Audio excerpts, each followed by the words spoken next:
எங்க அப்பாவோட screen share பண்ற மாதிரி இருக்கும் அப்படின்னு சொன்னதால ரீசெண்டாவும் ஒரு படம் நடிச்சிருக்கேன். டாக்டர் கம் ஹீரோவா நடிக்கிறா. எங்க அப்பாவை அந்த நிலைமைக்கு கொண்டு போனது சினிமா. சினிமானா அது வந்து அந்த ஹீரோ ஹீரோயின் டைரக்டர் அது மட்டும் இல்லாம சின்ன வயசு ஆசை என்னன்னா ஃபிலிம் இண்டஸ்ட்ரிக்குள்ள வரணும் அப்படிங்கிறது என்னோட ஆசையா இருந்துச்சு. நிறைய பேர் வந்து பாத்தீங்கன்னா எங்க அப்பாட்டே போய் சொல்லியிருக்காங்க, உங்க பையன் தான் பண்ணாரு, எனக்கு வந்து எனக்கு ஃப்ரீயா பண்ணாரு. கோல்னா என்னங்க, 4 பேருக்கு நல்லது செய்யணும். புதிய தலைமுறை நேயர்களுக்கு வணக்கம். இன்னைக்கு நம்ம வந்து ஒரு மருத்துவரை சந்திக்க வந்திருக்கோம். இவரை பத்தி சொல்லணும்னா, இவர் சினிமால இருக்கிற junior artist and assistant directors, அப்புறம் வந்து கொஞ்சம் ஏழைகள் எல்லாருக்குமே வந்து ட்ரீட்மெண்ட் வந்து ஃப்ரீயா பண்றாரு. அப்படி இல்லைன்னா ஒரு 30% டிஸ்கவுண்ட் கொடுக்குறாரு. ஸோ இவரை சந்திக்க வந்ததுக்கு ஒரு பெரும் காரணம் என்ன அப்படின்னு சொல்லி பார்த்தா, இதுவும் ஒரு பெரும் காரணம் தான். இதை தாண்டி ஒரு பெரும் காரணம் அப்படின்னு சொல்லி பார்க்குறப்போ, நம்ம எல்லாருக்குமே வந்து ரொம்ப ரொம்ப பிடித்த நடிகர் வந்து நடிகர் செந்தில் அவர்கள். ஸோ அவருடைய மகன் மணிகண்டன், டாக்டர் மணிகண்டன். வணக்கம். வணக்கம். எப்படி இருக்கீங்க? ரொம்ப நல்லா இருக்கேன். நீங்க எப்படி இருக்கீங்க? நல்லா இருக்கேன்.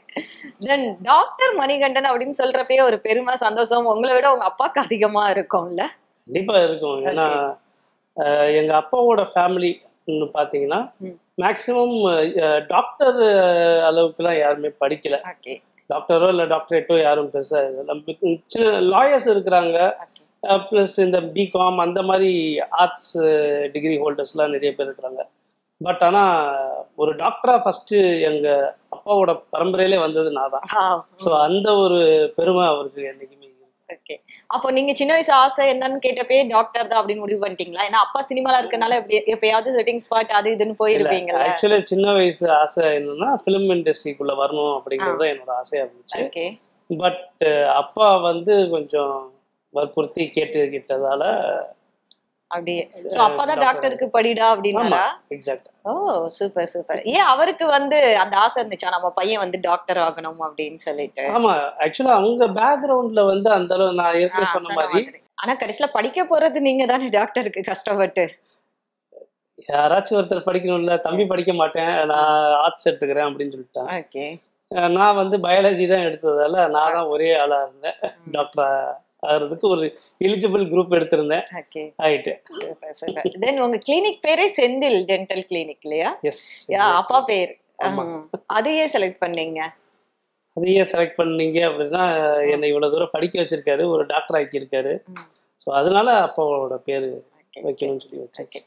ஆக்சுவலி நான் வந்து நிறைய டாக்டர்ஸ் பார்த்திருக்கேன். கொஞ்சம் வந்து முடியாதவங்க, காசு பணம் இல்லாதவங்களுக்கு வந்து டிஸ்கவுண்ட் தருவாங்க, இல்லாட்டி ஃப்ரீ ட்ரீட்மெண்ட் தருவாங்க. சினிமாவை சார்ந்த ஜூனியர் ஆர்டிஸ்ட், முக்கியமா உதவி இயக்குநர்களுக்கும் வந்து இங்க ட்ரீட்மெண்ட்ல சம் டிஸ்கவுண்ட் இருக்கு, ஃப்ரீ இருக்கு. அந்த கோடு எதுனால? ஏன்னா ஆக்சுவலி டு பி ஃப்ராங்க் என்ன அப்படின்னு பாத்தீங்கன்னா, நான் இந்த நிலைமையில வந்து இருந்தது எங்க அப்பாவா இருந்தாலும் எங்க அப்பாவை அந்த நிலைமைக்கு கொண்டு போனது சினிமா. சினிமானா அது வந்து அந்த ஹீரோ ஹீரோயின் டைரக்டர் அது மட்டும் இல்லாம அது கீழே நிறைய ஒர்க்கர்ஸ் இருக்காங்க. அதை சார்ந்து கிட்டத்தட்ட 500க்கும் மேற்பட்ட ஆளுங்க ஒரு படத்திலேயே வேலை பார்ப்பாங்க. சரிங்களா? நான் சொல்றது ரஃப் நம்பர், அதுக்கு மேலேயே கூட இருப்பாங்க. இதுல என்னன்னு பாத்தீங்கன்னா, லைட்மேன்ஸ், ஸ்டண்ட் பீப்புள், இந்த ஜூனியர் ஆர்டிஸ்ட், இவங்க யாராவது டான்சர்ஸ், பேக்ரவுண்ட் டான்சர்ஸ். ஸோ இவங்களெல்லாம் பற்றி வரிசைப்படுத்தி பார்த்தோம்னா இவங்களாம் நிறைய பேர் இருப்பாங்க. ஸோ சினிமாவுக்கு நம்ம ஏதாச்சும் ஒன்று பண்ணணும் அப்படின்னு யோசிச்சு எடுத்த முடிவு தான் இந்த நன்றி கடனா சொல்லலாம். ஆனா கடன் சொல்ல பத்தாதுங்க. ஓகே, ஏன்னா இதுதான் எனக்கு ரொம்ப டிஃப்ரெண்டா இருந்துச்சு. ஏன்னா வந்து கொஞ்சம் வந்து ஏழ்மையா இருக்கிறவங்களுக்கு டாக்டர்ஸ் வந்து கொஞ்சம் டிஸ்கவுண்டோ இல்லை ஃப்ரீ ட்ரீட்மெண்ட்டோ. ஆனா இந்த சினிமா சார்ந்த அப்படிங்கிறப்ப நீங்க அதை யோசிச்ச விதம் தான். ஏன்னா அப்பா அதுல தானே கஷ்டப்பட்டு இவ்வளோ ஒரு பேர் கிடைச்சிருக்கு அப்படிங்கிறத மறக்காம அந்த சினிமாவுக்கு நான் ஏதாச்சும் ஒண்ணு பண்ணணும். Correct correct. அந்த டைரக்டர் ஆகிதான் பண்ணணும். இல்ல சொல்ல பார்த்தா இதெல்லாம் யாருக்குமே தெரியாம தான் பண்ணிக்கிட்டு இருந்தோம். வெளியவும் எங்க போர்டு எதுவுமே சொல்ல மாட்டோம். ஓகே, இது எப்படி எல்லாத்துக்கும் தெரிய வந்துச்சுன்னு தெரியல. திடீர்னு அது ஒரு வைரலா போயிருக்கு. அப்படியே மேபி இருக்கலாம். இதுக்கு உங்க அப்பா என்ன சொன்னாரு செந்தில் அவர்கள்? அவரு வந்து இந்த இதுக்கு வந்து he was to it. சரி, பையன் ஒரு நல்ல விஷயம் பண்றான். ஏன்னா நிறைய பேர் வந்து பாத்தீங்கன்னா எங்க அப்பாட்டே போய் சொல்லியிருக்காங்க, உங்க பையன் தான் பண்ணாரு, எனக்கு வந்து எனக்கு ஃப்ரீயா பண்ணாரு, எனக்கு இவ்வளவு கம்மியா பண்ணி கொடுத்தாரு அப்படிலாம் சொல்லும் போது அவருக்கு ஒரு பெருமை, அவங்களுக்கு அதை செஞ்சதுல எனக்கு ஒரு பெருமை. சூப்பர். தென் ஏன் உங்களுக்கு சினிமா மேல பெரிய ஆசை இல்ல? பெரிய ஆசை இல்லன்னுலாம் இல்ல. இப்போ ரீசெண்டாவும் ஒரு படம் நடிச்சிருக்கேன். பாரா டாக்டர் கம் ஹீரோவா நடிகரா? ஹீரோ எல்லாம் கிடையாது. Okay, supporting role something.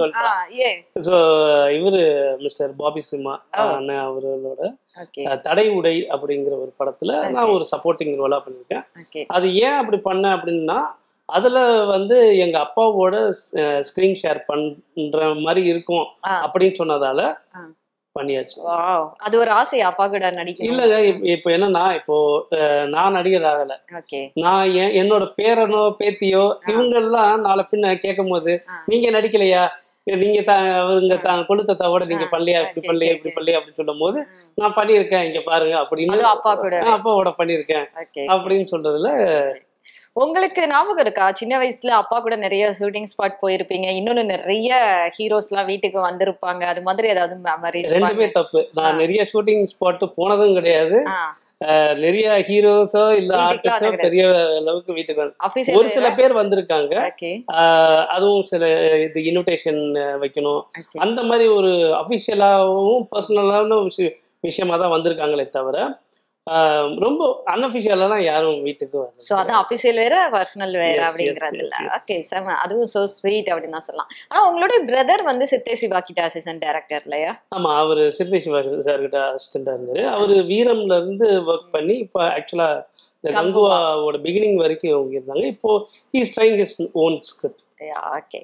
தென் அப்பா பத்தின ஏதாவது ஒரு ஸ்பெஷல் மூமெண்ட் சொல்ல முடியுமா? அப்பாவை பத்தியான ஸ்பெஷல் மூமெண்ட் நிறைய இருக்கு. நீங்க எதை கேக்குறீங்க? சரி, உங்களுக்கு அப்பா கூட எங்கேயாவது ஒரு ஸ்பாட் கூட போனது இல்லையா? இல்ல, போனது இல்லன்னு இல்லங்க, போயிருக்கேன். ரொம்ப லிமிட்டட் தான். ஏன் அவ்வளவு ஸ்ட்ரிக்ட்டா அது அவ்வளவா வேண்டாம் பசங்க அப்படிங்கிற மாதிரி? இல்ல, நீங்க ஆக்சுவலா ஷூட்டிங்ல ஒர்க் பண்றவங்களை தவிர அங்க போய் பாக்குறவங்க கிட்ட நீங்க கேட்கலாம், அது ரொம்ப ரொம்ப போர் அடிக்கும்.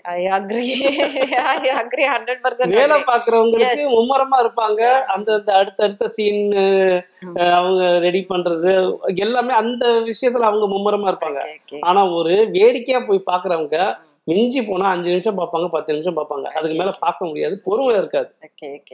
தென் கவுண்டமணி சார், சத்யராஜ் சார் கூட வந்து அப்பாவுக்கு நிறைய படங்கள், நிறைய காமெடிஸும் சரி சூப்பரா இருக்கும் அப்படின்னே சொல்லலாம்.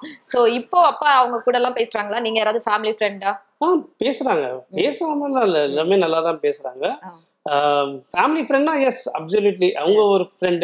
சோ அவங்க ஃபேமிலி எல்லாம் மீட் பண்ணுவாங்க. சத்யராஜ் பொண்ணு கூட இதே ஃபீல்ட் தான், அவங்க ஊட்டச்சத்து நிபுணர். ஆமா, அவங்க ஒரு சோஷியல் வர்க்கர் கேள்விப்பட்டேன். அவங்க இன்ஸ்டாலையும் ஃபாலோ பண்றேன், நல்லாவும் பண்ணிட்டு இருக்காங்க. ஓகே. சோ நீங்க இந்த செந்தில் கிளினிக்கு எந்த மாதிரியான கோல் வச்சிருக்கீங்க? இனி எந்த மாதிரியான ஐடியாஸ் வச்சிருக்கீங்க? கோல்னா என்னங்க, 4 பேருக்கு நல்லது செய்யணும், இப்படியா சொல்ல முடியும்? கிளினிக் வந்து என்ன வர்றவங்களுக்கு they should be satisfied. வந்த பிரச்சனைக்கே திரும்ப அவங்க வரக்கூடாது. என்னன்னா dentistry should be affordable to all. எல்லாத்துக்குமே இந்த ஹையர் அண்ட் டென்டிஸ்ட்ரி எல்லாத்துக்குமே கிடைச்சாகணும் அப்படின்னு சொல்லிட்டு எவ்வளோக்கு எவ்வளோ எங்களோட மார்ஜினை கம்மி பண்ணி நாங்கள் பண்ண முடியுமோ அது பண்ணுறோம். அதே டைம் குவாலிட்டிலையும் நாங்க காம்ப்ரமைஸ் ஆயிடக்கூடாது அப்படிங்கிற ஒரு மோட்டோ நாங்க வச்சிருக்கோம். ஸோ குவாலிட்டியும் விடுறது கிடையாது, ஸோ அதே டைம் பெஸ்ட் ப்ராக்டிஸும் கொடுக்கணும் அவங்களுக்கு. தென் உங்க மிஸ்ஸஸ் ஆல்சோ டாக்டர்ல? ஆமா, ஷீ இஸ் ஆல்சோ, அவங்க தான் சிஇஓ. அப்படியா? சொல்ல பார்த்தா I am just working here. Wow, செம்ம. So she is the owner of the clinic. So unfortunately இன்னைக்கு அவங்க இல்ல, அவங்க ஊருக்கு போயிருக்காங்க. She couldn't share with us. Okay. So Janani. Janani, நீங்க நெக்ஸ்ட் டைம் வந்தீங்கன்னா மேபி அவங்கள பார்க்கலாம். கூடிய சீக்கிரம் உங்க 2 பேரையும் சேர்த்து நேர்காணல் பண்றதுக்கே ஆசை அப்படின்னே சொல்லலாம். கண்டிப்பா. சோ வந்து ஒரு நல்ல இது பண்ணிட்டு இருக்கீங்க செந்தில் கிளினிக் மூலமாக. ஏன்னா வந்து அந்த சினிமா அப்படிங்கறத யாருமே பெருசா கண்டுக்கிறது கிடையாது. அங்க இருக்கிற ஜூனியர் ஆர்டிஸ்ட் ஏடியா இருக்கிறது கஷ்டம், ஏடியா இருக்கிறவங்களுக்கு தான் தெரியும் அப்படின்னு சொல்லலாம். சோ இன்னும் உங்களுடைய கிளினிக் மென்மேலும் வளர வந்து புதிய தலைமுறை சார்பாக பெரிய வாழ்த்துக்கள். ரொம்ப நன்றி. நன்றி.